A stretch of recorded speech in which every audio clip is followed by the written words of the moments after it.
Stop whatever you're doing and lean in, because the battle for two children's futures may already be over, and the decision, say insiders, wasn't made in Montecito or at Buckingham Palace, but in the quiet steel of a man who has learned to stop looking back. Prince Harry speaks of hope that Archie and Lilibet will one day be free to choose their own path, perhaps even return as working royals. It sounds noble, romantic, almost inevitable. But the mood inside palace walls? Colder than Balmoral stone at dawn. The moment the idea surfaced publicly, the temperature in royal circles dropped, and those closest to the next king started using two words you don't often hear in the same sentence: never and again. It was the timing that set people talking. On June 21st, as the Sunday Times pulled the ribbon on Prince William's 43rd birthday profile, a friend of the future king quietly sketched the new reality. No more late-night loops over family stuff. No more obsessive postmortems of interviews, memoirs, or streaming specials. William, they said, has done the hardest thing imaginable in a family that trades on lineage. He let the past stop dictating the future. A clean mental cut. And when that switch flips, everything downstream changes, including whether two American-raised children, royal by blood but citizens of another world, are ever invited back to carry the crown's day-to-day weight. Across the Atlantic, the counterstory glowed with emotion. Harry returned to Angola, walking ground that still echoes with the steps of Princess Diana, his mother, whose anti-landmine crusade helped change the world's conscience.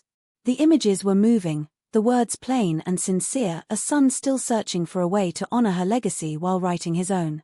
He spoke of meaning, of service, and yes, of his children.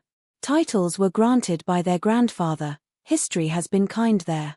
But titles without duties are paper crowns, and that is the fault line no one will admit out loud. If the House of Windsor is a workplace, not a theme park, then re-entry requires trust, timing, and a sponsor. William, say friends, has stopped sponsoring. Inside the palace, the reaction to one day they might choose was not a debate, it was a diagnosis. The family heard not a plan, but a plea, and pleas are for people who still believe the door is unlocked. What they see instead is a corridor of closed rooms and a single key in the pocket of a man who has decided the institution's future depends on simplicity. Fewer working royals. Fewer variables. No second guessing. It's not personal, we're told. It's policy. And policy, once set, is a wall you don't walk through, you walk around. Complicating the picture is a king who still believes in bridges. Charles has met his youngest granddaughter. He has entertained quiet, careful behind closed doors contacts with the Sussex camp. He knows what time does to families, and what the public expects a father to do. There's a gentleness there, even now, even after everything.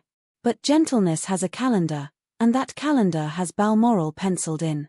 The King and Queen will be in Scotland, far from London's choreography, when Harry is next tipped to be in the UK. Will there be an invitation north? Don't bet your tartan on it. Those who know the logistics say meetings, if they happen, will happen privately and on narrow terms. The monarch's health is not a plot line, it's a guardrail. The schedule bends to it, and everyone else bends with the schedule. Notice who is not bending. William and Catherine were nowhere near those whispered peace talks. That absence speaks louder than any statement they will never issue. Catherine, scarred by a year no woman should have to live through in public, has opted out of refereeing. Friends call it self-preservation, not frost. She will not shoulder the emotional admin of a feud that refuses to end. And William? He has learned a lesson kings learn or fall. You cannot captain a ship that keeps turning back to rescue the same lifeboat. He set a course and kept his hands on the wheel. This is the part where we usually say but never say never. Not this time. Not with the private briefings describing a William who has hardened, cooled, then sharpened. The hurts of Spare, the late-night shock of 6-part television confessionals, the drip of headlines that dragged family conversations into the world's living room that doesn't evaporate because a calendar page turns. The more distance he puts between his future and those memories, the clearer the picture becomes. The Waleses will raise their three in a frame of stability so tight there's no space for maybe. A future king who has stopped checking his mirrors will not open an HR file for two children who live across an ocean. And still, the images from Angola won't leave you. It's the contradiction at the heart of Harry's story. A boy who lost his mother to the machine of fame becomes a man trying to rebuild meaning without the institution that once gave his life shape. He believes service is the key that still fits. He believes his children should one day choose the same. He believes that if the crown is a living thing, then forgiveness must be part of its blood. It's hard not to feel the ache in that logic. It's harder still to square it with the quiet arithmetic playing out in offices off the mall. To protect the whole, you sometimes deny the part. Whispers from the staff corridors add grains of detail to the larger picture. The Wales operation runs like a military unit under peacetime rules, disciplined, predictable, unsentimental. The corridors at Buckingham Palace are different, older, softer, filled with people who remember another kind of monarchy where second chances were a queen's private art. But the center of gravity has shifted, and everyone can feel it. The present belongs to a king who prizes reconciliation but is husbanding his strength. The future belongs to a son who sees reputation as a balance sheet and has decided there will be no red ink on his watch. Listen closely and you'll hear the decisive phrase that keeps surfacing around William: no time. No time for old grievances. No time for reputational roulette. No time for a return that would require a public renegotiation of boundaries he has only just enforced. If the Andrew saga taught him anything, it's that the public forgives many things except inconsistency. Once you draw a line, you stand on it. If you move it, you explain it. If you do neither, you lose them. In that calculus, Archie and Lilibet's hypothetical future as working royals isn't a tender dream, it's a communication problem he has no reason to own. And yet, there is always the father in this.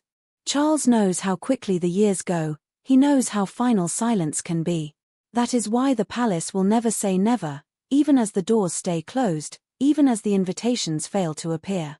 They will speak instead in soft conditionals, schedules, health, priorities. That is how an institution keeps its options open while doing nothing at all. It is not cruelty. It is craft. The monarchy survives by waiting longer than anyone else can stand to wait. Where does that leave the children at the center of this storm they did not make? In a strange, liminal place, royal by blood, American by life, photographed on grandparents' walls but not on palace deployment lists. If they ever choose service, it will be to a community in California, not a commonwealth in 56 parts. If they ever wear formal wear at a state event, it will be as guests, not gears in the machine. That can change, of course, everything can change. But change requires two things in Windsor: time and trust. One is moving. The other, for now, is not. The most painful line you'll hear from insiders is the simplest: that chapter closed the day he walked away. It carries no triumph, only tiredness. The institution cannot keep a page propped open while the rest of the book needs reading. William has dog-eared the future, not the past. Catherine's circle say she sleeps better that way. The king, a man of long memory and longer patience, will keep a lamp in the window, as fathers do. But lamplight doesn't unlock doors. Keys do.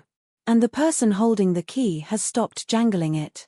So here we are, caught between a father's hope and a brother's resolve, between the ache of what could be and the chill of what is. Harry believes there's still a version of the story where his children choose to serve and are welcomed home. William believes the best way to serve is to make fewer promises and keep all of them. The monarchy, that old ship that never stops moving, sails on between these rocks, steady because it must be, silent because that's how it survives storms like this. Is there time to bridge the gap? Of course there is, as long as fathers breathe and sons try. But time is a road, and roads lead somewhere. Right now, the road William is on doesn't pass through the place Harry has in mind. And unless both men change their maps, Archie and Lilibet will grow up with a truth that sounds harsher than it feels. Being royal by blood is a story, being royal by duty is a job. Stories you inherit. Jobs you're hired for.